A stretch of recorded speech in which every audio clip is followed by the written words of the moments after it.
તો આપણે ફિલોસોફી વિશે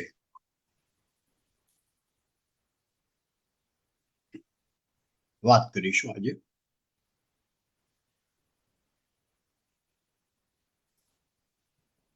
ઘણા બધા વૈષ્ણવો સેવા કરે છે, સેવાની રીત જાણે છે, ઘણા બધા બહુ જ વિગતવાર જાણે છે અને એ મેડ મર્યાદા પાળીને સેવા કરે છે.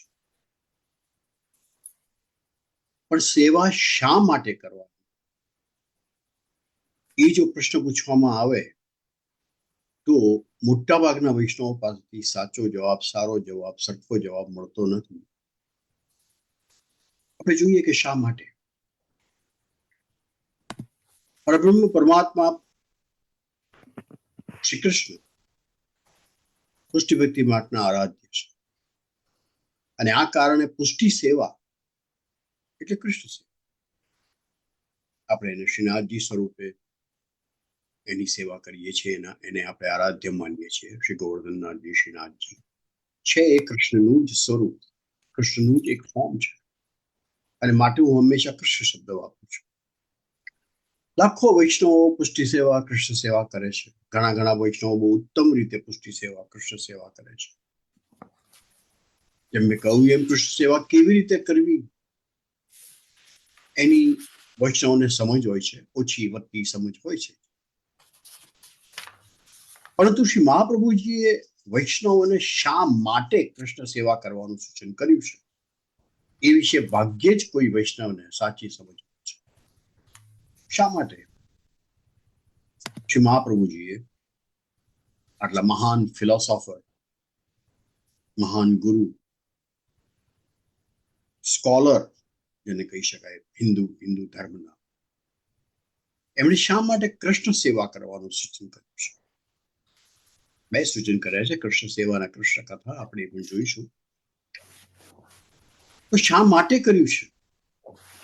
લગભગ બધા જ વૈષ્ણવોની સમજ એવી હોય છે કે વૈષ્ણવે કૃષ્ણ સેવા, કૃષ્ણ પ્રતિ પ્રેમ દર્શાવવા માટે, કૃષ્ણને પ્રસન્ન કરવા માટે, ઠાકોરજીને લાડ લડાવવા માટે, શ્રીજીના સુખ માટે, તપ સુખ માટે, વગેરે કારણો માટે કૃષ્ણ સેવા વૈષ્ણવે કરવાની જરૂર છે. કૃષ્ણ સેવા કરવાનો આ આશય તો હોવો જ જોઈએ, પરંતુ કૃષ્ણ સેવા કરવા માટે આનાથી પણ વધુ અગત્યના બીજા બે આશય હોવા જોઈએ.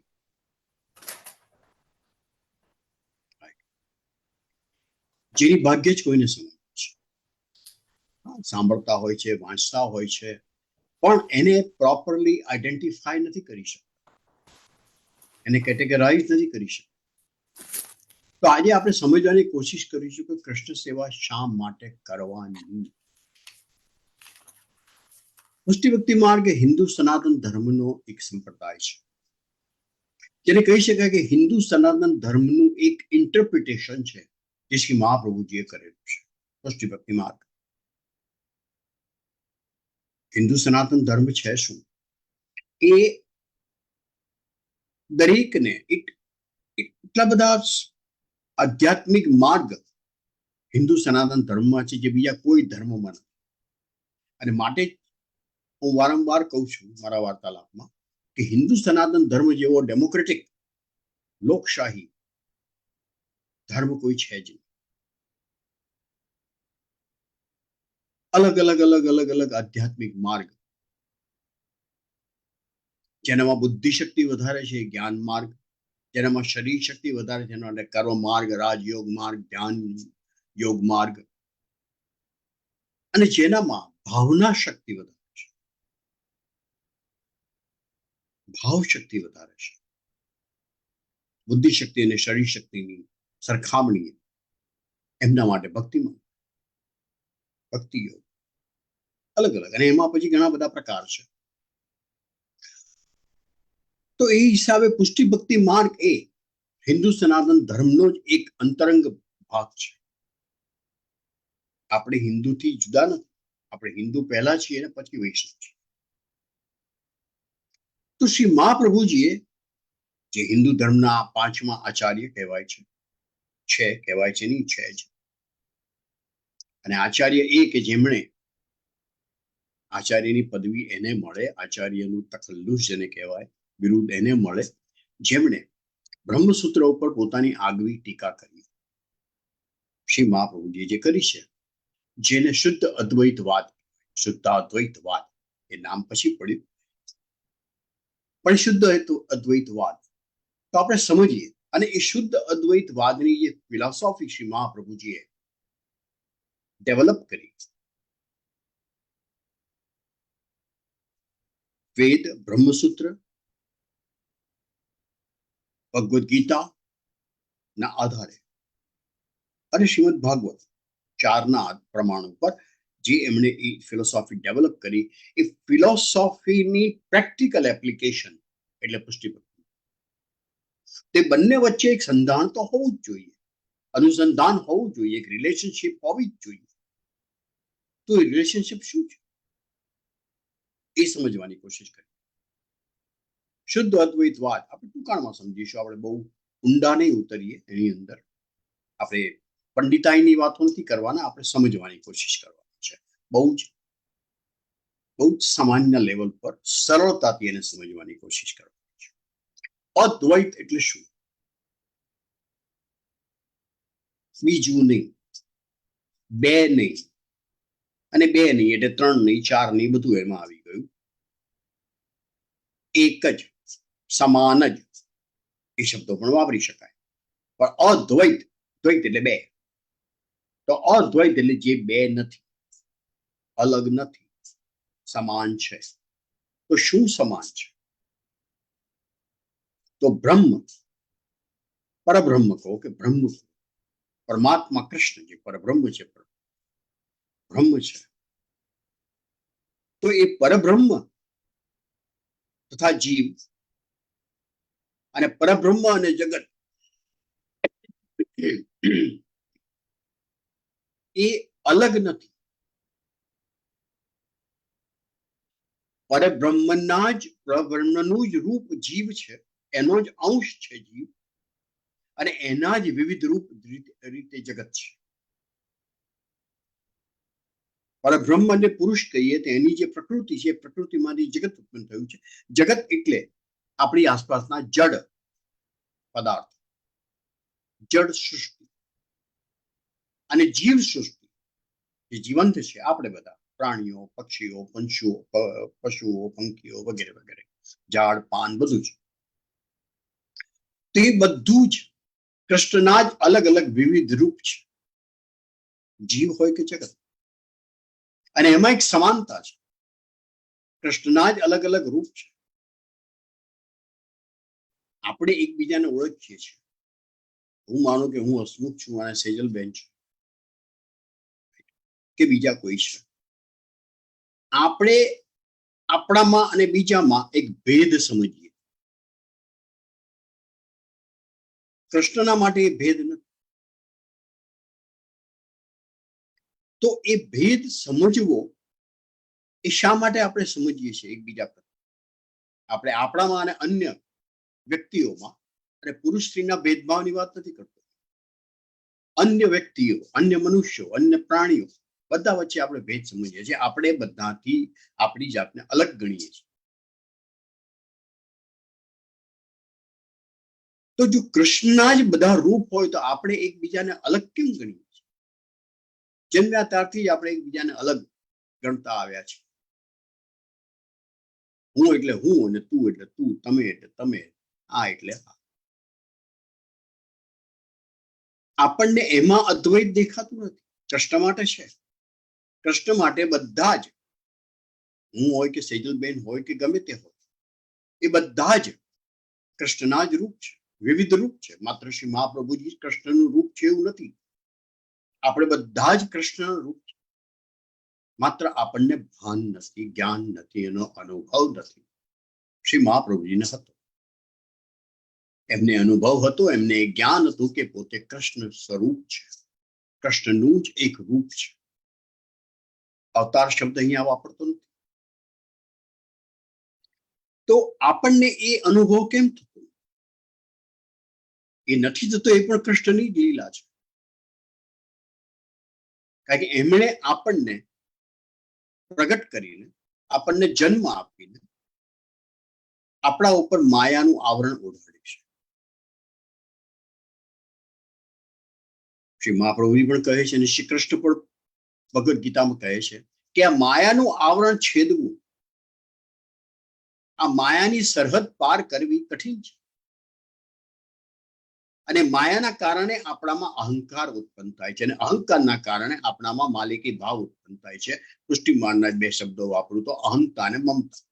મમતા એટલે માની મમતાની વાત નથી, માલિકીપણાના ભાવની વાત છે, મમત્વની વાત છે.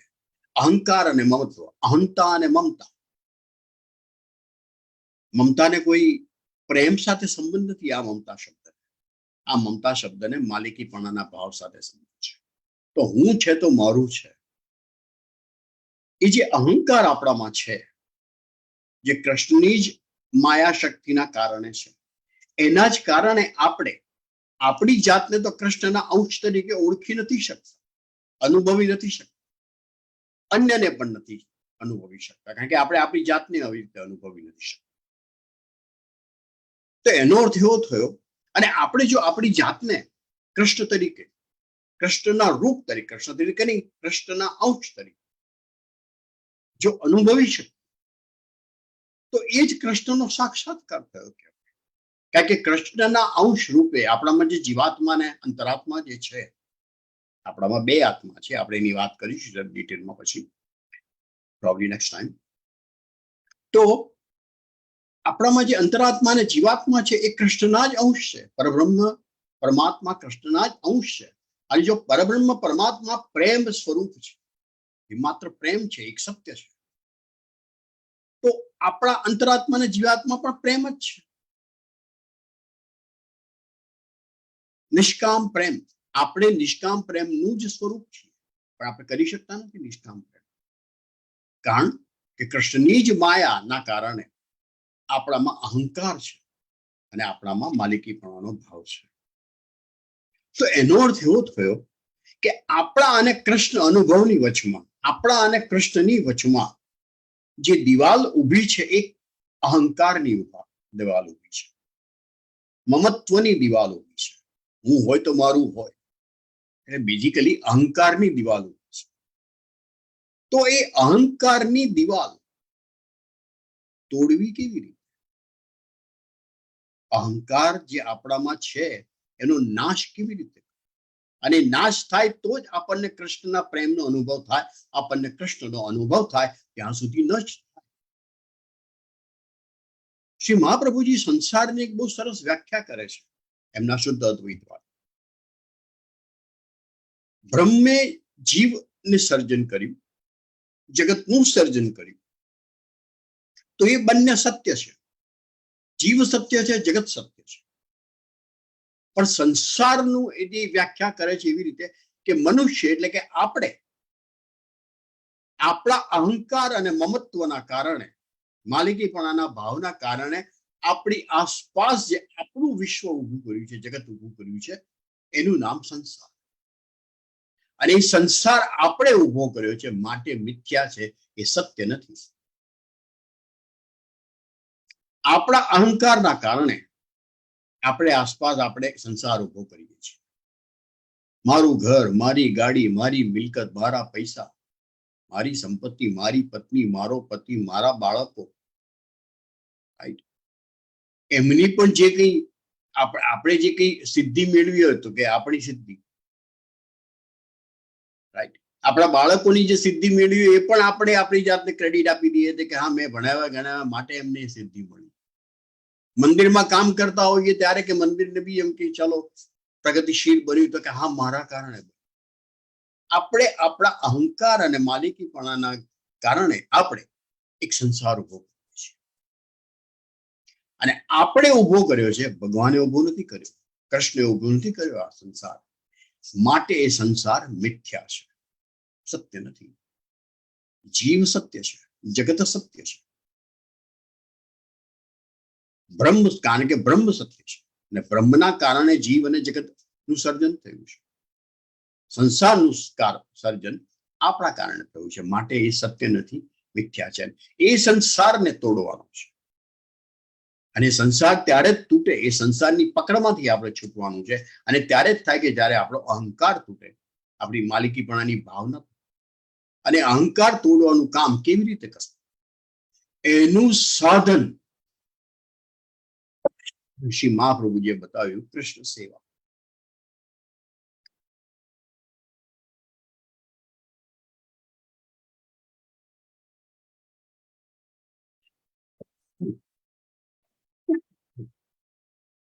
માફ કરજો, મને 2 દિવસ ઉધરસ છે.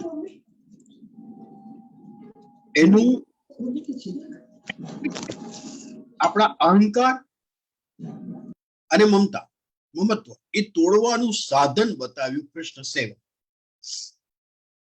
તો કૃષ્ણની સેવા કરવાની એમણે કહ્યું કે વૈષ્ણવે પોતાના જ શરીરથી, પોતાના જ મનથી, પોતાની જ બુદ્ધિથી, કારણ કે ત્રણે, આપણું શરીર, આપણું મન,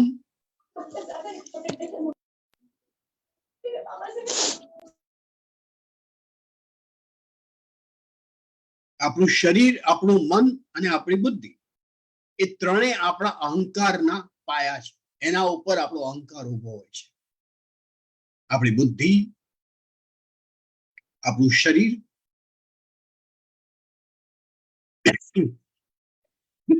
અને આપણું મન, એના ઉપર આ અહંકાર આપણો ઉભો હોય છે. તો આપણા શરીરથી, આપણા જ મન બુદ્ધિથી એ જ વાપરીને આપણે સેવા કરવી છે.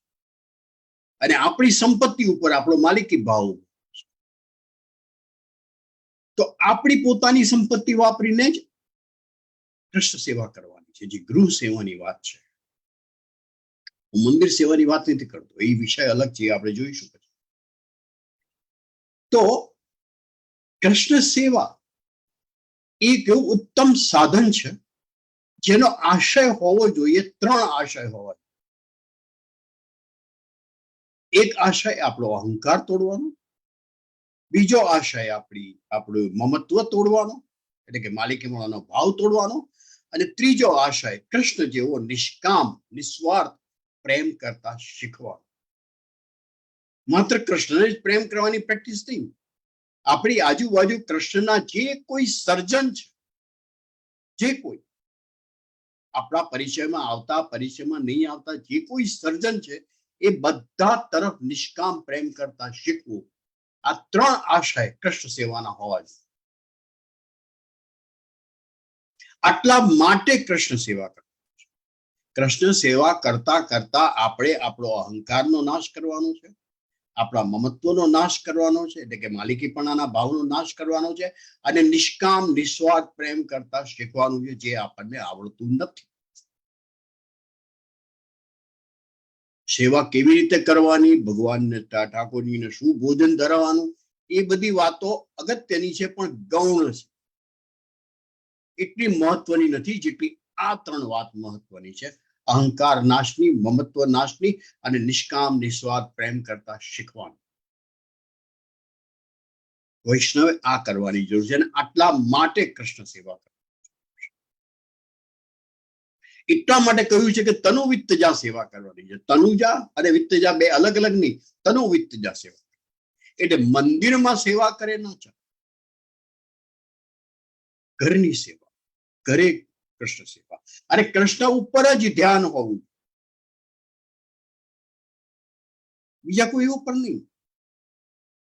માત્ર ને માત્ર કૃષ્ણ ઉપર જ ધ્યાન હોવું જોઈએ, કારણ કે કૃષ્ણ આપણા આરાધ્ય છે. જો આપણે આપણી જાતને પુષ્ટિ માર્ગીય વૈષ્ણવ કહેવડાતા હોઈએ તો અલગ અલગ દેવોની સભા ભરવાની જરૂર નથી આપણા મંદિર. Who are we to tell કે બધા મારા માટે સરખા છે? આપણે એમ માનીએ કે આપણા મારા બાળકો મારા માટે બધા સરખા છે. ભગવાન આપણા બાળકો નથી. આપણે એવું સર્ટિફિકેટ કેવી રીતે આપી છે કે બધા ભગવાન મારા માટે સરખા છે? એ અહંકારમાંથી પાછું નીકળ્યું કે હું સર્ટિફિકેટ આપી શકું છું. આપણા માટે જો કૃષ્ણ આરાધ્ય છે, તો આપણું સમગ્ર ચિત્ત, મન, બુદ્ધિ અને શરીર માત્ર ને માત્ર કૃષ્ણ તરફ જ વળેલું હોવું જોઈએ, અન્ય કોઈ તરફ નહીં. એનો અર્થ એવો નહીં કે એમના આદર નહીં કરવા, આદર સત્કાર નહીં કરવાનો. પણ આપણા મંદિરમાં એ સભા ભરવાની કોઈ જરૂર નથી, એબ્સોલ્યુટલી કોઈ જરૂર નથી. એના કારણે એ સભા ભરવાના કારણે આપણી કૃષ્ણ સેવા સાધનામાં ભંગ પડે છે. એમાં ડેફિનેટલી બ્રેક લાગે છે, એ સ્લો થઈ જાય છે, એ હકીકત છે. તો કૃષ્ણ સેવા ના 3 આશય: અહંકાર નાશ, મમત્વ નાશ અને નિષ્કામ નિસ્વાર્થ પ્રેમ કરવા શીખવાની વાત. આ 3 આશય. આજે હું અહીંયા જ વિરમું. આગળની વાત આપણે આગળના સત્સંગમાં કરીશું. આપ સૌ આપના મન હૃદય ખુલ્લા કરી મને સાંભળો છો, મારું સદભાગ્ય છે. આપ સૌનો આભાર. મને વાર્તાલાપ માટે નિમંત્રણ આપવા બદલ સેજલબેનનો પણ આભાર. જય શ્રી કૃષ્ણ. જય Shri Krishna. Thank you. Jai Shri Krishna, Hasmukh uncle. Hope you feel better. Yeah, thank you. મારે જવું પડશે, મારે બીજો એક સત્સંગ કન્ડક્ટ કરવાનો છે બેટા. Okay, sure. આપણે નેક્સ્ટ એ રાખીએ રીતા આંટી. આપણે ભાગવત પુરાણ લઈશું.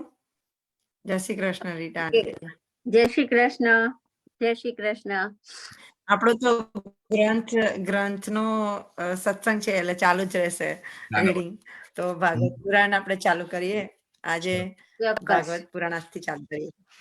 ચોક્કસ. ચોક્કસ. જય શ્રી કૃષ્ણ. જય શ્રી કૃષ્ણ. પહેલા ને કાલે 11 છે એટલે બધાને કાલની 11 ના આજને બધાને જય શ્રી કૃષ્ણ. પહેલા તો જય શ્રી કૃષ્ણ. જય શ્રી કૃષ્ણ. આપણે એકાદશી નું હવે નહીં વાંચીએ હમણાં, કારણ કે એકાદશી નું આપણે આખો વર્ષ વાંચી લીધી બધી સ્ટોરીઝ. હવે આપણે નવી બુક્સ ચાલુ કરીએ છીએ.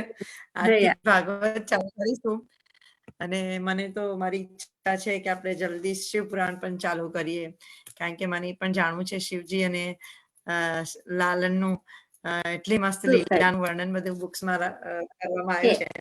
તો આપણે એક પછી એક બુક્સ લઈશું જલ્દી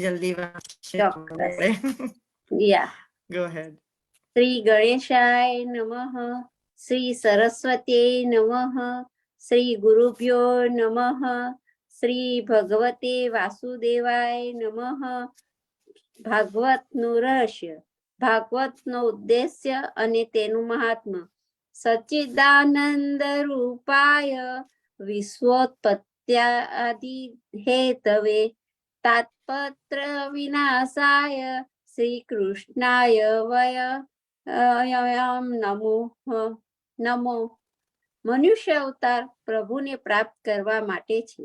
પરમાત્મા શ્રી કૃષ્ણના દર્શન કરવા માટે મનુષ્યનો જન્મ છે. માનવ ભગવાન દર્શન કરી શકે છે. પશુ ને પોતાના સ્વરૂપનું પણ ભાન નથી તો તે પરમાત્માના દર્શન તો ક્યાંથી કરી શકે? પરમાત્માના દર્શન વિના જીવન સફળ થતું નથી. જે પરમાત્માના દર્શન કરે છે તેનું જીવન સફળ છે. આ જીવ અનેક વર્ષોથી ભોગ ભોગવતો આવ્યો છે, છતાં તેને શાંતિ મળી નથી. તે શાંતિ ત્યારે મળે છે જ્યારે જીવને પરમાત્માના દર્શન થાય. સ્વર્ગના દેવોને પણ પરમાત્માના દર્શન થાય છે. દર્શન 3 પ્રકારના શાસ્ત્રમાં બતાવ્યા છે. મંદિર અને મૂર્તિમાં પરમાત્માના દર્શન થાય છે. સાધારણ દર્શન છે. મનુષ્ય મંદિરમાં પ્રભુ દર્શન કરે છે, પણ તેને શાંતિ ક્યાં છે? જેથી એ સિદ્ધ થાય છે કે તે ઉત્તમ દર્શન નથી. ઈશ્વરનું અપરોક્ષ દર્શન એ ઉત્તમ દર્શન છે. સ્થાવર જંગમ અને સર્વ મનુષ્ય પરમાત્માના દર્શન કરવો એ ઉત્તમ દર્શન છે. પરમાત્માને નિત્ય સાથે રાખીને ફરે એ નિર્ભય બને તેમાં શું આશ્ચર્ય? તેમાં શું આશ્ચર્ય? ભીતિ વગર પ્રભુમાં પ્રીતિ થતી નથી. કાળનો ડર રાખો. મનુષ્યમાં દર્શનને અસાધારણ આત્મા સ્વરૂપમાં દર્શન તે અપરોક્ષ પરમાત્માના અપરોક્ષ સાક્ષાત્કાર જ્યારે થાય ત્યારે જીવન સફળ થાય છે. વેદાંતમાં સાક્ષાત્કારના બે પ્રકાર બતાવ્યા છે, એક પરોક્ષ જ્ઞાન અને બીજો અપરોક્ષ જ્ઞાન. ઈશ્વર કોઈ પણ ઠેકાણે તેમ માને તે પરોક્ષ સાક્ષાત્કાર છે. ઈશ્વર વિના કાંઈ નથી, ઈશ્વર જ બધું છે. હું પણ ઈશ્વરથી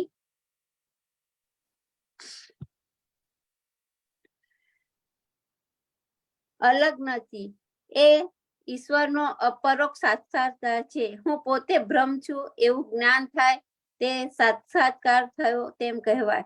જોનાર ઈશ્વરને જોતો ઈશ્વરમય બને ત્યારે ઈશ્વરનો અપરોક્ષ સાક્ષાત્કાર થાય છે. ઈશ્વર તો સર્વમાં અનુભવ કરતો જે એકરૂપ બને છે તે જ ઈશ્વરના પરિપૂર્ણ સ્વરૂપને જાણી શકે છે અને વેદાંતમાં તે અપરોક્ષ સાક્ષાત્કાર કહે છે. બહાર દર્શન કરનારને પ્રભુનો વિયોગ પણ થાય છે. આત્મ સ્વરૂપમાં દર્શન કરનારને કોઈ દિવસ વિયોગ થતો નથી. ઈશ્વર જગતમાં કોઈ ઠેકાણે છે તે જ્ઞાન પણ અપૂર્ણ છે. ઈશ્વર સર્વવ્યાપક છે. તે એક જ મૂર્તિ કે એક મંદિરમાં જ પ્રત્યક્ષ રહી શકે નહીં. મંદિરમાં પ્રભુના દર્શન કર્યા પછી જ્ઞાની પુરુષોની જ્યાં દ્રષ્ટિ જાય ત્યાં ભગવાન સ્વરૂપનો અનુભવ કરે છે. મંદિરમાં પરમાત્માના દર્શન કરી બહાર આવ્યા પછી મનુષ્ય પરમાત્માના દર્શન કરી મન જ્યાં જાય ત્યાં ઈશ્વરના દર્શન કરે. એ જ ઈશ્વરનું અસાધારણ દર્શન. જે પરમાત્માના મારામાં છે તે સર્વમાં છે એ પ્રમાણે સારું જગત જેને બ્રહ્મ રૂપે દેખાય તે જ્ઞાની છે. સર્વમાં પરમાત્માનો અનુભવ થાય તેને પોતાના સ્વરૂપના પણ પરમાત્માનો અનુભવ થાય છે. પરમાત્માના પરોક્ષ દર્શનથી બહુ લાભ નથી, પણ જીવ જ્યારે પરમાત્માના અપરોક્ષ દર્શન કરે ત્યારે કૃતાર્થ થાય છે. જ્ઞાની પુરુષને પોતાના સ્વરૂપમાં પણ ભગવાન દેખાય છે. આ જ અદૈત્ય છે. શ્રી કૃષ્ણ લીલાના એટલા માટે છે કે એ લીલાઓનું ચિંતન કરી ગોપીઓ પોતાના સ્વરૂપમાં પરમાત્માનો અનુભવ કરે છે. ગોપીઓને પોતાના સ્વરૂપનું વિસ્મરણ થયું અને બોલે છે કે હું જ કૃષ્ણ છું. મારા કૃષ્ણનો સર્વમાં અનુભવ થતા ગોપીઓ કૃષ્ણમય બની છે. જેને પોતાની અંદર પરમાત્માના દર્શન થાય તે જીવ ઈશ્વરમાં મળી જાય છે. પોતાની અંદર જેને પરમાત્મા દેખાય તે પછી ઈશ્વરથી જુદો કરી શકતો નથી, તે ઈશ્વરમાં મળી જાય છે. આ જ ભાગવતનું ફળ છે. પોતાની અંદર પરમાત્માના દર્શન કરવામાં ભાગવતનું ફળ છે. જ્યારે ઉદ્ધવે ગોપીઓને કહ્યું કે શ્રી કૃષ્ણ મથુરામાં આનંદથી બિરાજે છે ત્યારે ગોપીએ ઉદ્ધવને ઠપકો આપ્યો. ઉદ્ધવ, સર્વ વ્યાપક શ્રી કૃષ્ણને તું કેવળ મથુરામાં જ રાખે છે. વ્યાપકનો કોઈ ઠેકાણે અભાવ થઈ શકતો નથી. તમે પણ જ્યાં જાઓ ત્યાં પરમાત્માનો અનુભવ કરો. જેને પોતાની અંદર પરમાત્મા દેખાય તે ઈશ્વર છે. એક ક્ષણ પણ છોડી શકે નહીં. ઘડામાંથી જેમ પોલાણ બહાર નીકળી શકતું નથી તેમ તેવા જ્ઞાની પરમાત્મા પણ છોડી શકતા નથી. સૂરદાસને બહાર પણ પરમાત્મા દેખાય છે, અંદર પણ પરમાત્મા દેખાય છે. સૂરદાસ અંદર પણ પરમાત્માનો અનુભવ કરે છે. પરમાત્માનો સાક્ષાત અનુભવ થાય છે. એ જ ભાગવતનું ફળ છે. ભાગવત એ જ દર્શન શાસ્ત્ર છે. ભાગવત સાંભળ્યા પછી મનુષ્યનો સ્વભાવ સરળ થાય છે. પોતાના દોષનું દર્શન થાય છે. ભાગવત મનને સુધારે છે, દ્રષ્ટિને દિવ્ય બનાવે છે અને પરમાત્માના દર્શન કરવાનું સરળ સાધન ભાગવત છે. પરમાત્માના દર્શન માટે બીજા ઘણા શાસ્ત્રો છે, પણ ભાગવતનું દર્શન અલૌકિક છે. પરમાત્માના 3 સ્વરૂપોનું શાસ્ત્રમાં કહ્યું છે: સત, ચિત અને આનંદ. સત પ્રગટ રૂપે સ્વતંત્ર છે. ચિત જ્ઞાન અને આનંદમાં અપ્રકટ છે. જળ વસ્તુઓમાં સત છે પણ આનંદ નથી. જીવમાં સત ચિત પ્રગટ છે પરંતુ આનંદ અપ્રકટ રૂપે છે, અવ્યક્ત રૂપે છે. આમ આનંદ પોતામાં જ છે, છતાં મનુષ્ય આનંદ બહાર શોધે છે. મનુષ્ય સ્ત્રીના શરીરમાં ધનમાં આનંદ શોધે છે. આનંદ કોઈ સ્ત્રીમાં કે પુરુષમાં કે જળ પદાર્થમાં નથી. આનંદરૂપ પરમાત્મા છે. તેનામાં એકરૂપ બનો એટલે આનંદ મળે છે. આનંદ એ તમારું સ્વરૂપ છે. આનંદ અંદર જ છે. એ આનંદનો જીવનમાં કેવી રીતે પ્રગટ કરો એ ભાગવત શાસ્ત્ર બતાવે છે. દૂધમાં માખણ રહેલું છે છતાં દેખાતું નથી, પણ તેનું દહીં બનાવી છાશ કરી મંથન કરવાથી માખણ દેખાય છે. તેવી જ રીતે માનવીને મનોમંથન કરીએ આનંદ પ્રગટ કરવાનો છે. દૂધમાં જેમ માખણનો અનુભવ થતો નથી તેમ ઈશ્વર સ્વતંત્ર છે, પણ તેનો અનુભવ થતો નથી.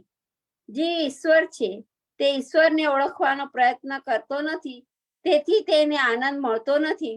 કોઈ પણ જીવ હોય તેને ઈશ્વરને મળવું છે. નાસ્તિક છેવટે શાંતિ જ શોધે છે. શાંતિ એ પરમાત્માનું સ્વરૂપ છે. આનંદના ઘણા પણ તૈત્રીય ઉપદેશમાં બતાવ્યા છે. આનંદના ઘણા પ્રકાર તૈત્રીય ઉપદેશમાં બતાવ્યા છે, પરંતુ તેમાંના બે મુખ્ય છે: સાધનજન્ય આનંદ અને સ્વયં સિદ્ધ આનંદ.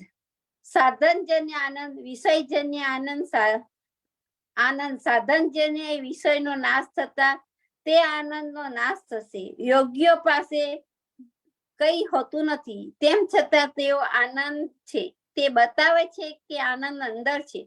સચ્ચિત આનંદ ઈશ્વરમાં પરિપૂર્ણ છે. પરમાત્મા પરિપૂર્ણ સત રૂપે છે, પરિપૂર્ણ ચિત્ત રૂપે છે, પરિપૂર્ણ આનંદ રૂપે છે. પરમાત્મા શ્રી કૃષ્ણ પરિપૂર્ણ આનંદ સ્વરૂપે છે. ઈશ્વર વગરનો સર્વ સંસાર અપૂર્ણ છે. મનુષ્યમાં જ્ઞાન આવે છે, પરંતુ તે જ્ઞાન ટકતું નથી. કૃષ્ણ પરિપૂર્ણ જ્ઞાની છે. શ્રી કૃષ્ણને 16,000 રાણીઓ સાથે વાત કરતા પણ એ જ જ્ઞાન એને દ્વારિકા વગેરેનો વિનાશ થાય છે. ત્યારે પણ એ જ જ્ઞાન કૃષ્ણનો આનંદ રાણીમાં કે દ્વારિકામાં નથી. સર્વનો વિનાશ થાય તો પણ કૃષ્ણના આનંદનો વિનાશ થતો નથી, કારણ કૃષ્ણ પોતે જ આનંદ રૂપે છે. સત નિત્ય છે. ચિત્ત એ જ્ઞાન છે. ચિત્ત શક્તિ એટલે જ્ઞાન શક્તિ. મનુષ્ય પોતાના સ્વરૂપમાં સ્થિત નથી, એટલે તેને આનંદ મળતો નથી. મનુષ્ય બહાર જેવો વિવેક રાખે છે તેઓ ઘરમાં રાખતો નથી. મનુષ્ય એકાંતમાં પોતાના સ્વરૂપમાં સ્થિત રહેતો નથી. ઉત્પત્તિ, સ્થિતિ અને સંહાર લીલામાં ઠાકોરજીના સ્વરૂપમાં ફેરફાર થતો નથી. ઠાકોરજી સંસારને પણ પોતાની લીલા માને છે. ઉત્પત્તિ, સ્થિતિ અને સંહાર એ ઠાકોરજીની લીલા છે. પરમાત્મા ત્રણેયમાં આનંદ માને છે અને પોતાના સ્વરૂપમાં સ્થિત રહે છે. જેનું જ્ઞાન નિત્ય ટકે તેને આનંદ મળે છે અને આનંદરૂપ થાય. જીવને આનંદરૂપ થવું હોય તો તે સચ્ચિદાનંદનો આશ્રય લે છે. સંસારના પ્રત્યેક પદાર્થ પરિણામમાં વિનાશી હોવાથી પરિપૂર્ણ થઈ શકતો નથી. પરિપૂર્ણ સ્વરૂપ એ ભગવાન નારાયણ છે. આ નારાયણને જે ઓળખે એને તેની સાથે મનને તદાકાર બનાવે છે. તેનું મન નારાયણ સાથે તે એક બને તે જીવાત્મા નારાયણ રૂપ બની પરિપૂર્ણ થાય છે. ત્યારે જીવન સફળ થાય છે. જીવ જ્યાં સુધી અપૂર્ણ છે ત્યાં સુધી તેને શાંતિ મળતી નથી. જીવ જ્યારે ઈશ્વરને મળે તેને અપરોક્ષ સાક્ષાત્કાર કરે છે ત્યારે તે પૂર્ણ થાય છે. જ્ઞાનીઓ જ્ઞાનથી પરમાત્માને અપરોક્ષ સાક્ષાત્કાર કરે છે, ત્યારે વૈષ્ણવો પ્રેમથી પરમાત્માનો અપરોક્ષ સાક્ષાત્કાર કરે છે. ઈશ્વર જ્યારે જીવને અપનાવી પોતાના સ્વરૂપનું દાન કરે છે ત્યારે તે જીવ પૂર્ણ થાય છે. ઈશ્વર વિનાનો સર્વ સંસાર અપૂર્ણ છે. નારાયણ એ પરિપૂર્ણ છે. સાચી શાંતિ નારાયણને છે. નર એ નારાયણનો અંશ છે. નારાયણને ઓળખવું અને નારાયણમાં લીન થવાનું સાધન એ ભાગવત શાસ્ત્ર છે. જીવ નારાયણનો અંશ છે, તેમાં તેને મળી જવાનું છે. તે માટે શાસ્ત્રમાં અનેક ઉપાયો બતાવ્યા છે: કર્મ માર્ગ, જ્ઞાન માર્ગ અને ભક્તિ માર્ગ. ઉપનિષદથી ઈશ્વરનો અપરોક્ષ સાક્ષાત્કાર થાય છે, પણ વ્યાસજીએ વિચાર્યું ઉપનિષદની ભાષા ગૂઢ છે, સામાન્ય મનુષ્ય તે સમજી શકશે નહીં. ઉપનિષદનું જ્ઞાન દિવ્ય છે, પણ આપણા જેવા વિલાસી લોકો તેનો અનુભવ કરી શકતા નથી. મનુષ્ય જીવન અતિ વિલાસી થયું, તેથી જ્ઞાન માર્ગથી જીવ ઈશ્વર પાસે જઈ શકે તે સંભવિત નથી. અતિ વૈરાગ્ય વગર જ્ઞાન સફળ ન થાય. જ્ઞાનનો પાયો છે વૈરાગ. એવો વૈરાગ્ય પ્રાપ્ત કરવો કઠણ છે. સુખદેવજી મહારાજે એવો વૈરાગ્ય પ્રાપ્ત થયો હતો. જન્મતા તેઓ વન તરફ પ્રયાણ કર્યું. પિતાને કહ્યું, તમે પિતા નહીં અને હું પુત્ર નહીં. વેદ ત્યાગ કરવાનું કહે છે, શાસ્ત્રમાં સર્વ છોડવાનું કહે છે. કામ છોડો, ક્રોધ છોડો, પરંતુ મનુષ્ય ક્યાંય છોડી શકતા નથી. જે પાન સોપારી છોડી શકતા નથી, તે કામ, ક્રોધ, લોભ કેવી રીતે છોડી શકે? તે ઘર કેવી રીતે છોડી શકે? મનુષ્યને કાંઈ છોડવું નથી, તે કાંઈ છોડી શકતા નથી. એ વેદાંતો કહે છે. એ બધું હવે આપણે બસ અત્યારે આટલા સુધી જ છે. શ્રી કૃષ્ણએ પણ વસ્તુ, બીજું હવે આપણે આવતા 11 કરીશું. જય શ્રી કૃષ્ણ. કારણ કે ભગવાન કે છે આપણે મનુષ્ય છીએ, આપણે કશું નથી છોડી શકવાના. આપણે બધું જાણીએ છીએ પણ નહીં છોડી શકીએ. ખરેખર સાચી વાત છે. એટલે તો આપણે વધારે ને વધારે સત્સંગ કરવાનો, કે આપણે ઈઝીલી છૂટી જાય કશું પણ તો સારું વસ્તુઓ. એટલે આપણે સત્સંગ એટલે જ વધારે કરતા હોઈએ છીએ. સાચી વાત છે. પણ હવે એવરી થર્સડે આપણે સત્સંગ આપણે દર ગુરુવારે હવે સત્સંગ કરીએ છીએ. તો આપણે નું કન્ટિન્યુઅસ ટાઈમ આવતા ગુરુવારે રાખીશું. હવે આપણે સ્ટોરી વાંચીએ. 84 વૈષ્ણવની વાર્તા છે. આ શેમાંથી લીધો? તો આ કયા ભાગવત માંથી લીધો છે?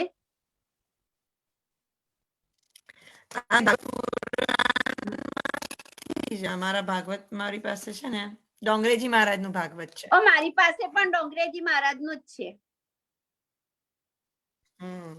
હું જોઈશ. એટલે આમાંથી એમનું પહેલા તો હજી ભાગવત તો શરૂ નથી થયું, હજી ઓનલી એનું ચાલુ છે. એટલે હું જો મારું ને તારું એક હશે ને તો હું જોઈ લઈશ. હા, જોઈ લેજો ને પછી. હા, હું જોઈ લઈશ. મારી પાસે ડોંગરેજી મહારાજ 84 વૈષ્ણવની વાર્તાઓ વાંચું.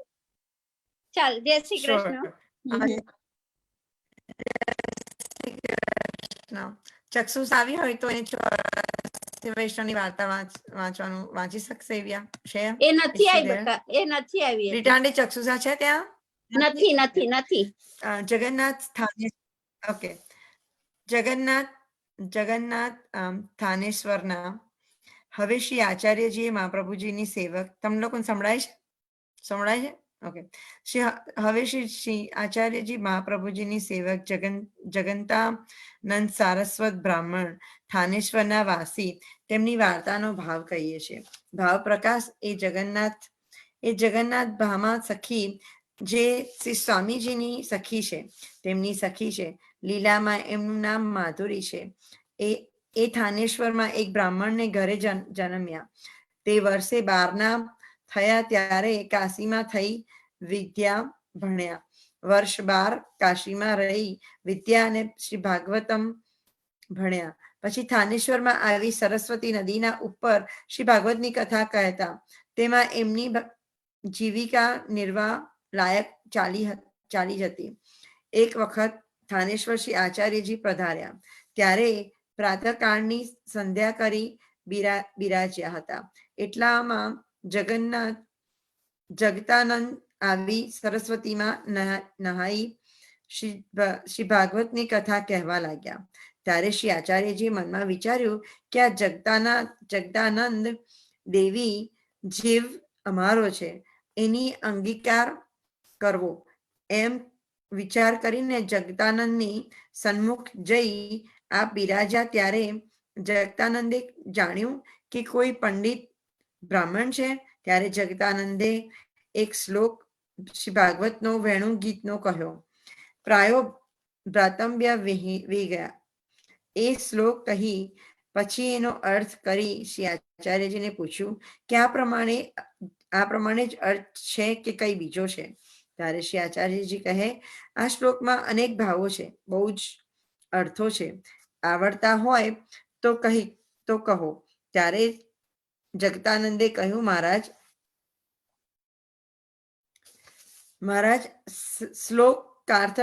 શ્લોકાર્થ મને આવડતો ન હતો, તે મેં કહ્યો, હવે આપ બીજું કહો. ત્યારે શ્રી આચાર્યજી કહે, વ્યાસ આસને તમે બેઠા છો, તો વ્યાસ આસનનો અંતિકરમ કરી એમ કેમ કહીએ. ત્યારે જગતાનંદે આસને ઉતરી કહ્યું, આપ બિરાજીને કહો, મને સાંભળવાની ઈચ્છા છે. ત્યારે શ્રી આચાર્યજી સુબોધિનીને અર્થે તે શ્લોકનો કરવા લાગ્યા. તે કહેતા સવારથી ત્રીજો પ્રહાર થયો. ત્યારે શ્રી આચાર્યજી કહે, આ શ્લોકની વ્યાખ્યા 2-3 મહિના સુધી ચાલશે. તમે ભૂખ્યા છો, તેથી ઉઠો. ત્યારે જગતાનંદે જાણ્યું કે આ સાક્ષાત ઈશ્વર છે. પછી જગદાનંદે દંડવત કરી વિનંતી કરીને કહ્યું, મહારાજ, આપ સાક્ષાત પુરુષોત્તમ છો, ચાહો તેટલા દિવસ અર્થ કરી શકો. હવે કૃપા કરીને મારા ઘરે પધારો. ત્યારે શ્રી આચાર્યજી કહે, અમે અમારા સેવક સિવાય કોઈના ઘરે જતા નથી. ત્યારે જગદાનંદે વિનંતી કરી, મહારાજ, મને સેવક કરો. ત્યારે શ્રી આચાર્યજીએ આજ્ઞા કરી કે જાઓ, નહીં જાઓ, કરી કે જાઓ, નહીં આવો. એટલે જગદાનંદ સરસ્વતીમાં નાહી અપરસમાં આવ્યા. ત્યારે શ્રી આચાર્યજીએ નામ સંભળાવી બ્રહ્મ સંબંધ કરાવ્યું. પછી જગદાનંદના ઘરે પધાર્યા. ત્યાં જગદાનંદને કહે, તમે ભગવત સેવા કરો. ત્યારે જગદાનંદે કહ્યું, મહારાજ, મારા એક ઠાકોર લાલજી છે, તે સદા તુલસીમાં બેસી રહે છે, તેમની ઉપર એક લોટી જળ ચઢાવું છું. ત્યારે શ્રી આચાર્યજી કહે, તે ઠાકોરજીને લાવો. એટલે જગતાનંદ શ્રી ઠાકોરજીને લઈ આવ્યા. ત્યારે શ્રી આચાર્યજી ઠાકોરજીને પંચામૃત સ્નાન કરાવી પાઠ બેસાડ્યા, જગતાનંદના માથે પધરાવ્યા.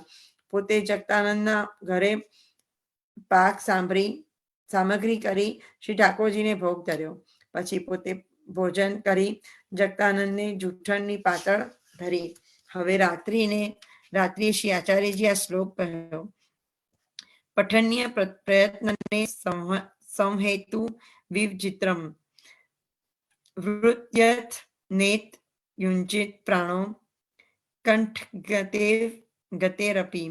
જગતાનંદે આ સાંભળતા જ જલથી સંકલ્પ કર્યો કે આજ પછી વૃત્તિ અર્થે શ્રી ભાગવત નહીં કહું, બીજા શાસ્ત્રો કહીશ.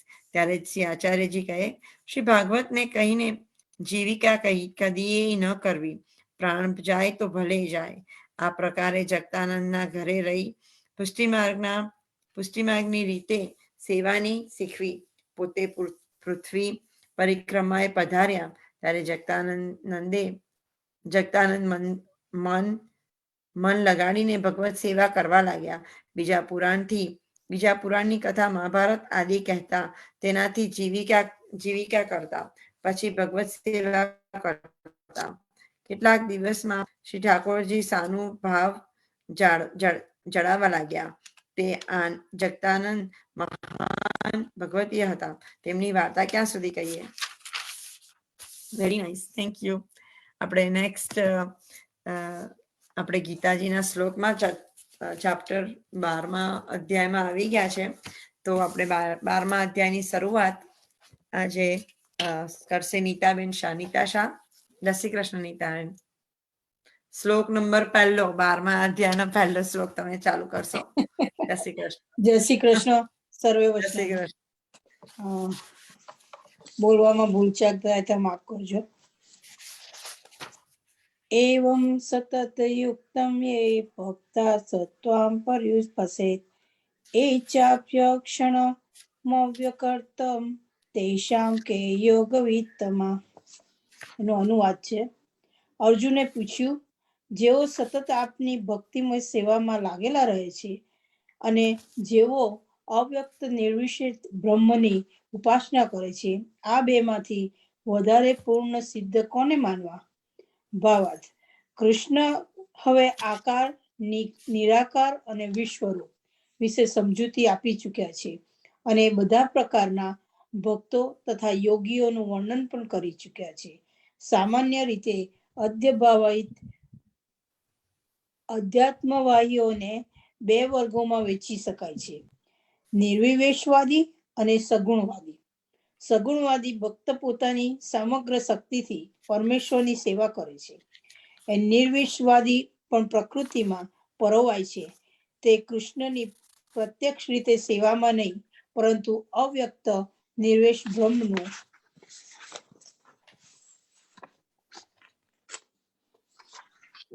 ધ્યાન કરે છે. આ અધ્યાયમાં આપણે જોઈશું કે પરમ સત્યના સાક્ષાત્કારની વિવિધ પ્રસિદ્ધિઓનો ભક્તિ માર્ગ અર્થાત ભક્તિમય સેવા સર્વોત્કૃષ્ટ છે. જો કોઈને પૂર્ણ પુરુષોત્તમ પરમેશ્વરનું સાનિધ્ય જોઈતું હોય તો તેને ભક્તિમય સેવા અપનાવવી જોઈએ. જે લોકો ભક્તિ દ્વારા પરમેશ્વરની પ્રત્યક્ષ સેવા કરે છે તેઓ સગુણવાદી કહેવાય છે. જે લોકો નિર્વિશેષ બ્રહ્મનું ધ્યાન કરે છે તેઓ નિર્વિશવાદી કહેવાય છે. અર્જુને અહીં પૂછ્યું છે કે કઈ સ્થિતિ શ્રેષ્ઠ છે. પરમ બ્રહ્મના સાક્ષાત્કારની વિવિધ પદ્ધતિઓ છે, પરંતુ આ અધ્યાયમાં કૃષ્ણનું એવું સૂચન છે કે સર્વ પ્રકારોમાં ભક્તિ યોગ અર્થાત તેમની ભક્તિભરી સેવા કરવી એ શ્રેષ્ઠ છે. તે સૌથી વધુ પ્રત્યક્ષ પ્રસિદ્ધ છે અને ભગવાનનું સાનિધ્ય પામવા માટેનું સૌથી સુગમ સાધન છે. ભગવદ્ ગીતાના બીજા અધ્યાયમાં ભગવાને સમજાવ્યું છે કે જીવાત્મા ભૌતિક શરીર નથી, તે આધ્યાત્મિક સ્ફુલિંગ છે અને પરમ સત્ય એ આધ્યાત્મિક પૂર્ણ છે. 7મા અધ્યાયમાં તેમને જીવને પરમ પૂર્ણનો અંશ બતાવીને પૂર્ણ ઉપર જ પૂરેપૂરું ધ્યાન આપવાનો બોધ આપ્યો છે. વળી 8મા અધ્યાયમાં કહેવાયું છે કે જે મનુષ્ય ભૌતિક શરીરનો ત્યાગ કરતી વખતે કૃષ્ણનું ધ્યાન કરે છે તે તરત જ કૃષ્ણના ધામમાં જાય છે.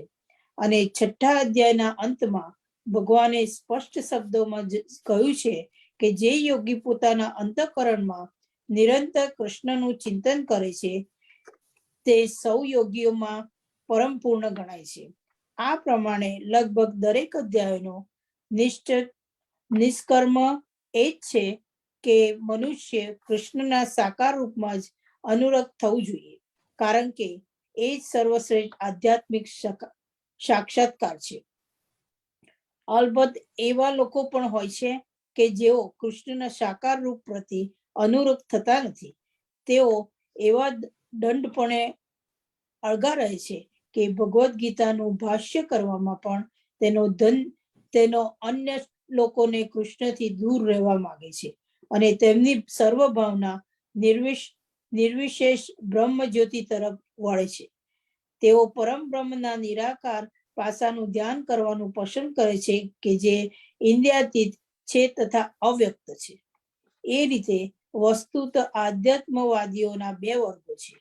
હવે અર્જુન નક્કી કરવા ઈચ્છે છે કે કઈ પદ્ધતિ સુગમ છે તથા આ બંને વર્ગોમાંથી કયો વર્ગ સૌથી વધારે પૂર્ણ છે. બીજા શબ્દોમાં તે પોતાની સ્થિતિ સ્પષ્ટ કરી લેવા માંગે છે, કારણ કે તે પોતે કૃષ્ણના સગુણ રૂપને ભજે છે. એને નિર્વિશેષ બ્રહ્મમાં આસક્તિ નથી. તે જાણી લોકો માગે છે કે પોતાની સ્થિતિ સુરક્ષિત છે કે કેમ. નિરાકાર પાછું પછી તે આ લોકમાં હોય કે ભગવાનના પરમધામમાં હોય તો પણ ધ્યાન માટે એક સમસ્યા રૂપ જ હોય છે. વસ્તુત મનુષ્ય પરમ બ્રહ્મના નિર્વિશેષ એટલે કે નિરાકાર પાસાની પૂર્ણપણે કલ્પના પણ કરી શકતો નથી. તેથી અર્જુન એમ કહેવા માંગે છે કે આવી રીતે વૃદ્ધા સમય ગુમાવવાથી શો લાભ થવાનો. 11મા અધ્યાયમાં અર્જુનને અનુભૂતિ થઈ ગઈ કે કૃષ્ણના સાકાર રૂપ પ્રત્યે અનુરક્ત થવું એ જ સર્વોત્તમ છે, કારણ કે તેના દ્વારા ભગવાનના સમસ્ત રૂપોને જાણી શકાય છે અને કૃષ્ણ પ્રત્યેના એના પ્રેમ ભાવમાં પણ કશો બાદ આવતો નથી. તેથી અર્જુનને કૃષ્ણએ પૂછેલા આ શ્લોક છે મહત્વપૂર્ણ પ્રશ્ન દ્વારા સત્યના નિરાકાર તથા સાકાર સ્વરૂપો વચ્ચેના ભેદનું નિરસન. જય શ્રી કૃષ્ણ. સર્વે વૈષ્ણવ. જય શ્રી કૃષ્ણ. શ્લોક નંબર 2. કલ્પના શાહ નથી આવ્યા લાગતા. કલ્પના આંટી. ઓકે, હું લઈ લઉં છું. શ્લોક નંબર 2.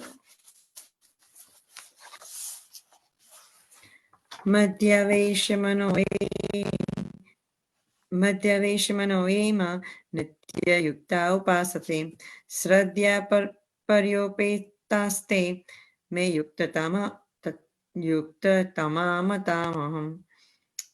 યુક્તતમામતાહમ. આ રીતે શ્રી અર્જુન પૂર્ણ પુરુષોત્તમ પરમેશ્વર બોલ્યા, જે મનુષ્ય મારા સાકાર રૂપમાં પોતાના મનને સ્થિર કરે છે અને અત્યંત શ્રદ્ધાપૂર્વક મારી પૂજા કરવામાં પારાયણ રહે છે, તેઓ મારી દ્રષ્ટિએ પરમ સિદ્ધ છે. અર્જુનના પ્રશ્નના પ્રત્યુત્તરમાં ભગવાન કૃષ્ણ સ્પષ્ટ રીતે કહે છે કે જે મનુષ્ય તેમના સાકાર રૂપ ઉપર ધ્યાન એકાગ્ર કરે છે તથા શ્રદ્ધા ભક્તિપૂર્વક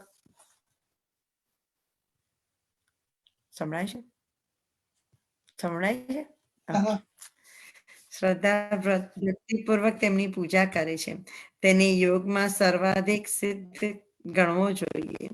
જે મનુષ્ય આ રીતે કૃષ્ણ પરાયણ થઈ જાય છે, તેને માટે ભૌતિક કાર્ય હોતા નથી, કારણ કે તેનું દરેક કાર્ય કૃષ્ણ પ્રત્યે કરવામાં આવે છે. શુદ્ધ ભક્ત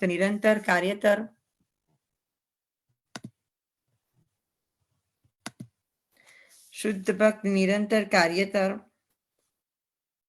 રહે છે. કોઈ વાર તે કીર્તન કરે છે, કોઈ વાર શ્રવણ કરે છે, કે કૃષ્ણ વિશે કોઈ ગ્રંથ વાંચે છે, તો ક્યારેક પ્રસાદ તૈયાર કરે છે, અથવા કૃષ્ણ માટે વસ્તુ ખરીદવા બજારમાં જાય છે. જેવું આપણે બધા વૈષ્ણવ કરીએ છીએ એવું જ કહે છે. કોઈ વખત કીર્તન કરે છે, કોઈ વખત શ્રવણ કરે છે, કોઈ વખત ગ્રંથ વાંચે છે, કોઈ વખત એમના માટે પ્રસાદ તૈયાર કરે છે, અને કોઈ વખત એમના માટે બજારમાં ખરીદવા જાય છે.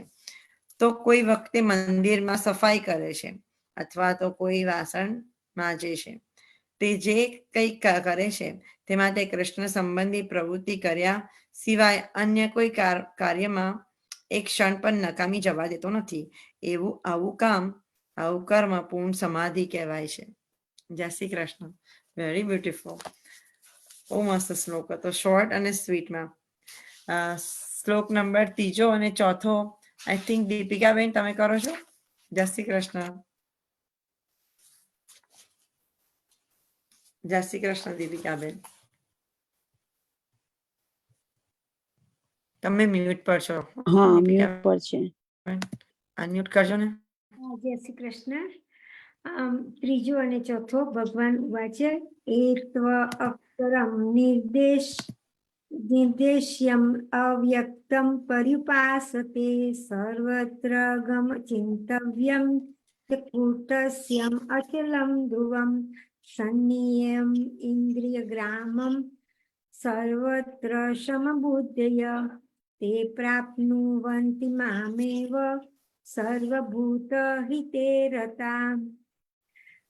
પરંતુ બધી ઇન્દ્રિયોને વશ કરીને સૌના તરફ સમદ્રષ્ટિ રાખીને અને સર્વ પ્રાણીઓના હિતમાં રચ્યા પચ્યા રહીને જેઓ ઇન્દ્રિયાતીત સર્વવ્યાપી અંચિત્ય દ્રઢ અવિચલ અને અવર્ણનીય એવા અવ્યક્ત બ્રહ્મ સ્વરૂપને ભજે છે, તેઓ પણ છેવટે તો મને જ પામે છે. શ્રી કૃષ્ણ ભગવાન કહે છે મને જ પામે છે.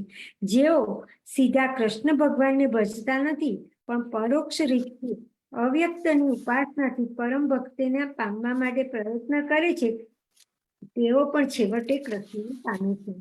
અનેક જન્મને અંતે વાસુદેવ જ સર્વકાંડ છે એવું જ્ઞાન પામીને તેઓ કૃષ્ણનું શરણ લે છે અને છેવટે એ જ પરમ ગતિને કૃષ્ણને પામે છે. જ્યારે મનુષ્ય અનેક જન્મ લઈ પૂર્ણ જ્ઞાન પામે છે ત્યારે તે કૃષ્ણનું શરણ લે છે. અવ્યક્તની ઉપાસનાથી ભગવત પ્રાપ્તિ કરવા ઈચ્છતા મનુષ્ય બધી ઇન્દ્રિયોને કાબુમાં રાખવાની છે, દરેક જીવની સેવા કરવાની છે, પ્રાણી માત્રના હિત કાર્યમાં લાગી જવાનું છે આમ કૃષ્ણનું પૂર્ણ શરણ લેતા પહેલા તેને આકરું તપ કરવું પડે છે. કૃષ્ણ પ્રાપ્તિ એ મનુષ્યનું છેવટનું લક્ષ્ય છે. તે વિના પૂર્ણ સાક્ષાત્કાર શક્ય નથી. જીવ માત્રમાં રહેલા પરમાત્માનું દર્શન કરવા માટે મનુષ્ય જોવું, સાંભળવું, સૂંઘવું, સ્વાદ કરવો, સ્પર્શ કરવો એવા ઇન્દ્રિય વ્યાપારોને રોકવા પડે છે. ત્યારે જ તેને સમજાય છે કે પરમાત્મા સર્વવ્યાપી છે. જ્યારે તેને આ જ્ઞાન થાય છે ત્યારે તે કોઈ જીવનો દ્વેષ કરતો નથી. ત્યારે તેને માનવ અને પશુ વચ્ચે ભેદ જણાતો નથી અને સર્વ સરખા લાગે છે, કેમ કે પ્રાણી માત્રમાં તેને આત્મા દેખાય છે, નશ્વર ખોડિયું નહીં. તેમ છતાં નિરાકારનો સાક્ષાત્કાર કરવાનો આ માર્ગ સામાન્ય જન માટે કષ્ટ સાધ્ય છે. એટલે આપણે આ અધ્યાય 12મો ભક્તિ યોગ પર છે બધું. અને એ શ્રી કૃષ્ણ થોડુંક કહું જરાક આપણે 11મા અધ્યાયના અંતમાં જોયું કે શ્રી કૃષ્ણ અર્જુનને એમનું સૌમ્ય સ્વરૂપ બતાવે છે. અનન્ય ભક્તિ વડે જ મનુષ્ય મને પામી શકે છે એમ કહ્યું. હવે આ ભક્તિના પ્રકારો હવે આ ભક્તિ યોગમાં 12મા અધ્યાયમાં છે.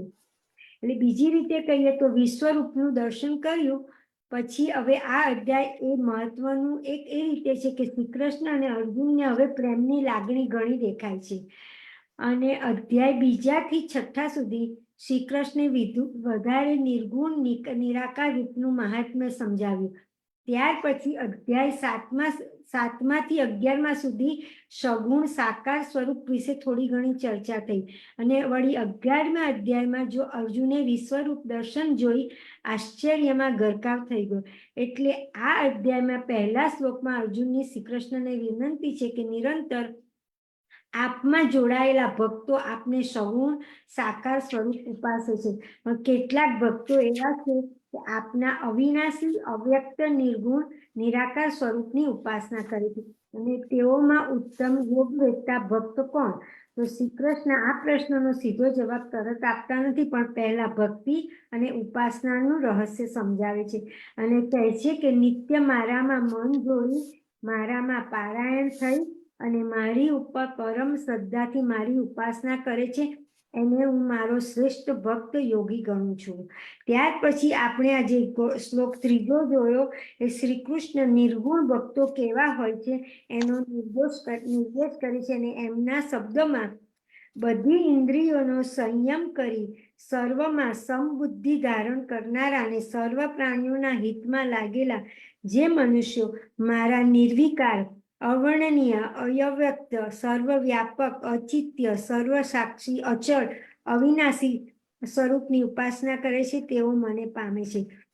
અને શ્રી કૃષ્ણ ભગવાન વધુ ચોખવટ કરતા કહે છે આ વ્યક્ત નિર્ગુણ સ્વરૂપમાં ચિત્ત જોડનારાઓને કષ્ટ વધારે રહે છે, કારણ કે દેહધારીઓથી આ વ્યક્ત સ્વરૂપની ગતિ મેળવવી મુશ્કેલ છે. એટલે આપણે બધામાં આત્મા દેખાય છે, પ્રાણી અને મનુષ્ય બધામાં આપણે ઠાકોરજી નો વાસ છે એ રીતે લાગે છે. જય શ્રી કૃષ્ણ. જય શ્રી કૃષ્ણ. બહુ સાચી વાત છે. Thank you. તમે બહુ જલ્દી ઇઝીલીમાં બધા ચેપ્ટર ગીતાજીના સમરાઇઝ કરી દીધા. આ ચેપ્ટરમાં આપણે આ લર્ન કર્યું, આ ચેપ્ટરમાં આપણે આ શીખ્યા, અને હવે આ ચેપ્ટરમાં 12મા અધ્યાયમાં પ્રભુ કેવી રીતે ભક્તિ કરવાની એના વિશે આપણને સમજાવશે. તો થેન્ક યુ દીપિકાબેન. એવું તમે શોર્ટમાં અમને પેરેગ્રાફ લખીને ગ્રુપમાં મૂકી શકશો તો બધાને શેર કરી દઈશું. Very sweet. શ્લોક નંબર 5મો આઈ થિંક જયશ્રીબેન લેવાના છે. જયશ્રીબેન. હા જય શ્રી કૃષ્ણ. સોરી પહેલા તો આજે પણ મંગલાચરણ ના થઈ શક્યું તે બદલ. હા, જય શ્રી કૃષ્ણ સર્વે વૈષ્ણવોને. જય શ્રી કૃષ્ણ. જય શ્રી કૃષ્ણ. ક્લેશોદિક્તરસ્તે સામવ્યક્તા સક્ત ચેતસામ અવ્યક્તા હિ ગતિ દુઃખમ દેહવદ્વીરવાપ્યતે.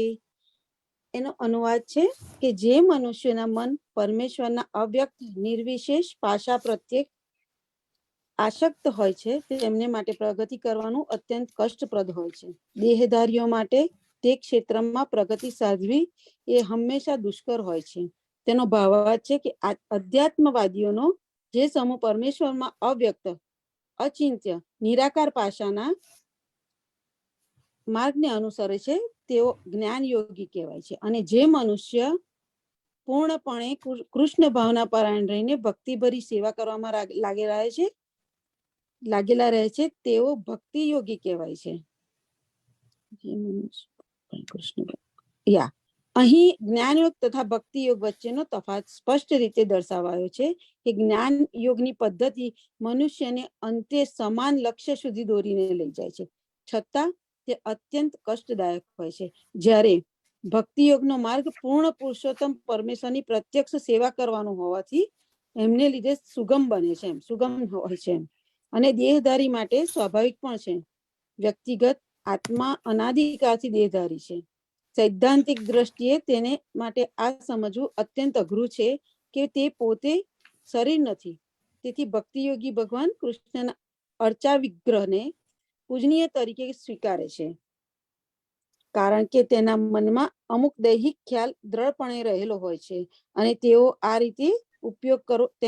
રીતે ઉપયોગ કરવો શક્ય બને છે. બેશક મંદિરમાં પરમેશ્વરના સ્વરૂપની થતી પૂજા એ કઈ મૂર્તિ પૂજા નથી. વૈદિક સાહિત્યમાંથી એવું સમર્થન પ્રાપ્ત થાય છે કે પૂજા સગુણ અથવા નિર્ગુણ હોઈ શકે છે, અર્થાત વિશેષ લક્ષણયુક્ત અથવા લક્ષણ રહિત પરમેશ્વરની પૂજા. મંદિરમાં થતી શિવ વિગ્રહની પૂજા એ સગુણની પૂજા છે, કારણ કે તેમાં ભગવાનનું સ્વરૂપ ભૌતિક ગુણોથી યુક્ત હોય છે. પરંતુ ભગવાનના સ્વરૂપને પથ્થર, કાષ્ઠ કે તૈલ ચિત્ર દ્વારા રજૂ કરવામાં આવે તો તે હકીકતમાં ભૌતિક હોતું નથી. આ જ પરમેશ્વરની પરમ પ્રકૃતિ છે. અહીં એક સ્થૂળ ઉદાહરણ આપી શકાય કે રસ્તાની બાજુએ આપણે ટપાલ પેટીઓ જોઈએ છીએ અને જો તેમાં આપણા પત્રો નાખવામાં આવે તો તેઓ કોઈ જાતની મુશ્કેલી વગર ગંતવ્ય સ્થાને પહોંચી જશે. પરંતુ જો કોઈ એવી જૂની પેટી કે તેની નકલ ક્યાંય મળે કે જે ટપાલ ખાતા દ્વારા પ્રમાણિત ન હોય તો તેનાથી કામ સરશે નહીં. તે જ પ્રમાણે ભગવાનની મૂર્તિ તેમનું પ્રતિનિધિત્વ કરે છે અને તે પ્રમાણભૂત છે અને તે અર્ચા વિગ્રહ કહેવાય છે. આમ અર્ચા વિગ્રહ એ પરમેશ્વરનો જ અવતાર હોય છે. ઈશ્વર એ જ રૂપ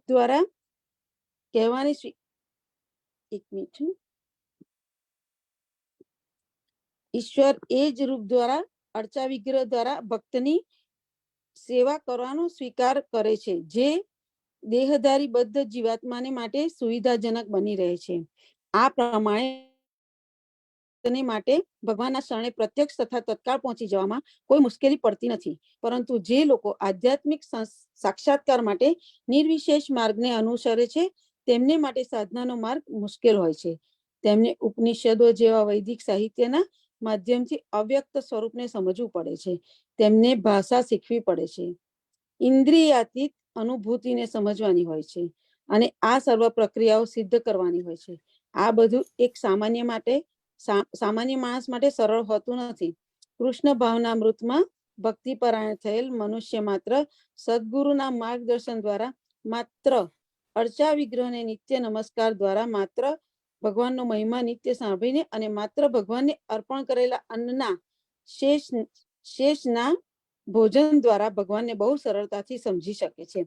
એમાં લગીરે શંકા નથી. નિર્વિશેષવાદીઓ વ્યર્થ જ કષ્ટપ્રદ માર્ગ ગ્રહણ કરે છે અને અંતે કષ્ટ કે મુશ્કેલી વગર પરમેશ્વરને પામે છે. આવો જ સંદર્ભ શ્રીમદ ભાગવતમાં જોવા મળે છે. તેમાં કહ્યું છે કે જો અંતે ભગવાનની શરણે જવાનું જ હોય, એટલે કે આ શરણે જવાની પ્રક્રિયાને ભક્તિ કહેવાય છે, તો જો કોઈ મનુષ્ય શું છે અને શું નથી એ જાણવામાં જ કષ્ટ ઉઠાવતો રહી તેનું સંપૂર્ણ જીવન એ જ રીતે પસાર કરે તો સ્વરૂપે કરીને તેનું પરિણામ કલેશકારક જ નીવડે છે. આથી અહીં સલાહ આપવામાં આવી છે કે મનુષ્યએ આત્મ સાક્ષાત્કારનો કષ્ટપ્રદ માર્ગ ગ્રહણ કરવો ન જોઈએ, કારણ કે તેમાં અંતિમ પરિણામ વિશે અનિશ્ચિતતા પ્રવર્તી હોય છે. એમ જીવ શાશ્વતપણે તો વ્યક્તિગત આત્મા જ છે. જો તે આધ્યાત્મિક પૂર્ણમાં તદ્રુપ થવા ઈચ્છે તો તેને તને પોતાની મૂળભૂત પ્રકૃતિના સનાતન એટલે કે સત તથા જ્ઞાનમય એટલે કે ચિત્ત અંશોના સાક્ષાત્કાર થઈ શકે છે, પરંતુ તેને આનંદમય અંશનો સાક્ષાત્કાર થતો નથી. આવો જ્ઞાન યોગમાં બહુશ્રુત વિદ્વાન અધ્યાત્મવાદી કોઈ ભક્તના અનુગ્રહથી જ ભક્તિ યોગના માર્ગે પદાર્પણ કરી શકે છે. તે વખતે નિર્વિશેષવાદમાંથી માની લાંબી સાધના તેના માટે કષ્ટનું કારણ બની શકે છે, કારણ કે તે તેના વિચારનો ત્યાગ કરી શકતો નથી. તેથી દેહધારી જીવ નિર્વિશેષના માર્ગે જવાની સાધના કરતી વખતે તેમજ સાક્ષાત્કાર પામતી વખતે હંમેશા મુશ્કેલી અનુભવે છે. દરેક જીવ આંશિક રીતે સ્વતંત્ર છે અને તેણે સારી પેઠે સમજી લેવું જોઈએ કે આ અવ્યક્તનો સાક્ષાત્કાર તેની આધ્યાત્મિક આનંદમય આત્મ પ્રકૃતિથી વિરુદ્ધ છે. મનુષ્ય તેથી જ આ માર્ગ ગ્રહણ કરવો ન જોઈએ. ભક્તિ યોગના પૂરેપૂરા તન્મય કરનાર કૃષ્ણ ભાવનાનો માર્ગ જ પ્રત્યેક જીવાત્મા માટે શ્રેષ્ઠ છે. જો મનુષ્ય આ ભક્તિ યોગની અવગણના કરે તો તેના માટે નાસ્તિક થઈ જવાનો ભય રહે છે. માટે ઇન્દ્રિયાનુભૂતિથી પર એવા અવ્યક્ત અચિંત્ય ઉપર ધ્યાન કેન્દ્રિત કરવાની પ્રક્રિયાને અગાઉ કહેવામાં આવ્યું છે. તેમ કદાપી અને ખાસ કરીને આ યુગમાં પ્રોત્સાહન આપવું ન જોઈએ. ભગવાન કૃષ્ણ પણ તેવી સલાહ આપતા નથી. જય શ્રી કૃષ્ણ સર્વે વૈષ્ણવ. જય શ્રી કૃષ્ણ. Thank you. જય શ્રી કૃષ્ણ. આપણે બાકીના શ્લોક નેક્સ્ટ ટાઈમ કરીશું. Thank you. ભગવાનજીને આપણે માફી માંગી લઈએ. આપણાથી કોઈ શ્લોકમાં પ્રોનાઉન્સિએશનમાં આપણા કોઈ શ્લોકના પ્રોનાઉન્સિએશનમાં કે મિનિંગમાં કે અનુવાદમાં કશે ભૂલ થઈ હોય તો ક્ષમા કરજો પ્રભુ, ક્ષમા કરજો. અમને તમારા જ સેવક સમજીને અમને ક્ષમા કરજો. આપણે ભાવગીત ગાવું છે કોઈને? આઈ થિંક જ્યોત્સનાબેન ગાવાના હતા. જ્યોત્સનાબેન, જય શ્રી કૃષ્ણ. જય શ્રી કૃષ્ણ. જય શ્રી કૃષ્ણ. જય શ્રી કૃષ્ણ. આ મહાપ્રભુજીનું કાલે પ્રાગટ્ય છે એટલે એમનું ભજન છે. હા, શ્યોર.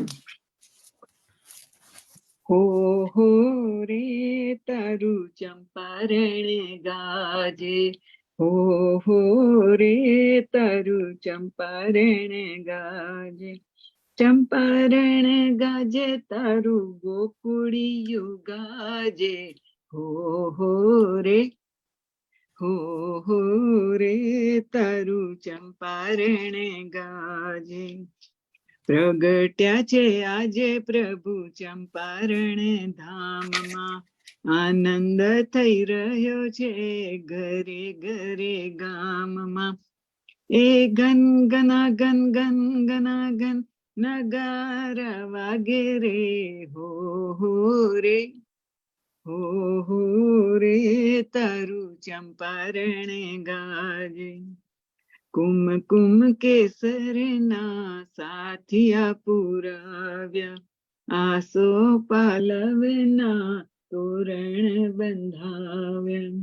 એ સનસનાસન સનસનાસન શરણાઈઓ વાગે, હો રે, હો રે તારું ચંપારણ ગાજે.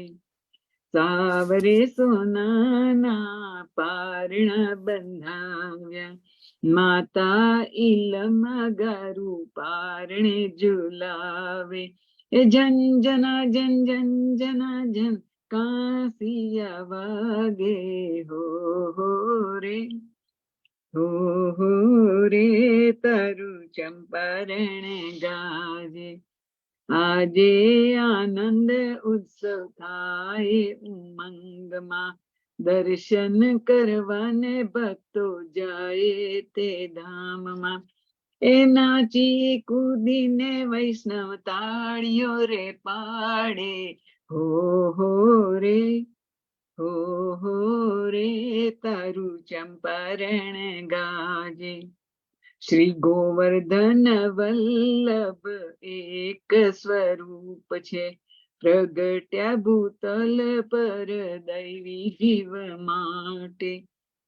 હે દાસ વલ્લભ તારા ગુણ લારે ગાવે, હો રે, હો રે તારું ચંપારણ ગાજે, ચંપારણ ગાજે તારું ગોકુળિયું ગાજે, હો રે, હો રે તારું ચંપારણ ગાજે. જય શ્રી કૃષ્ણ. જય શ્રી કૃષ્ણ. બહુ સરસ. આ કોઈને આશ્રપદ ગાવું છે આપણું? હું લઈ લઉં. દ્રઢ ચરણ. જયશ્રીબેન તમે લો છો ને? હા, લઈ લઉં. હા, તમારું વિડીયો ચાલશે? એક મિનિટ. હા, ચાલુ કરું. હા. હા, there you go. દ્રઢઈના ચરણન કેરો ભરોસો, દ્રઢઈન ચરણન કેરો, શ્રી વલ્લભનખ ચંદ્ર છટા બિના, સબ જગમાં જ અંધેરો ભરોસો, દ્રઢઈન ચરણન કેરો, साधन और नहीं आकली में, जासो होय निवेरो, सूर कहाँ कहे द्विविध आदरो, बिना मोल को चेरो भरोसो, દ્રઢઈન ચરણન કેરો, દ્રઢઈન ચરણન કેરો ભરોસો, દ્રઢઈન ચરણન, દ્રઢઈન ચરણન, દ્રઢઈન ચરણન કેરો. શ્રી વલ્લભાધીશ કી જય. શ્રી કૃષ્ણ કનૈયા કૃષ્ણ લાલ, કનૈયા લાલ કી જય. ગોવર્ધન નાથ કી નાથ કી જય. ગિરિરાજ ગરણ કી જય. શ્યામ સુંદર શ્યામજી ને મહારાણી કી જય. પ્રભુ અમારાથી કઈ પણ ભૂલ થઈ હોય તો ક્ષમા કરજો. ક્ષમા કરજો. ક્ષમા કરજો. જય શ્રી કૃષ્ણ. જય આપણે શ્રી દર વૈષ્ણવને 11 જય શ્રી કૃષ્ણ. સર્વે વૈષ્ણવને જય શ્રી કૃષ્ણ. જય શ્રી કૃષ્ણ. બધાને જય શ્રી કૃષ્ણ. બધાને 11 ની વધાઈ. 11 ની વધાઈ. 11 ની વધાઈ બધાને. પ્રાગટ્યની વધાઈ. યા. આપણે થર્સડે મળીશું. દરેક થર્સડે આપણે મળવાની ટ્રાય કરીશું, અનલેસ કશું અર્જન્ટ હોય તો જ. બાકી આપણે દર થર્સડે આપણે સત્સંગ કરી દીધો છે, તો બધા વૈષ્ણવને લાવો, વધારે ને વધારે વાંચનનો મળશે. જય શ્રી કૃષ્ણ. જય શ્રી કૃષ્ણ. જય શ્રી કૃષ્ણ. જય શ્રી કૃષ્ણ. જય શ્રી કૃષ્ણ. જય શ્રી જય કૃષ્ણ. શ્રી કૃષ્ણ.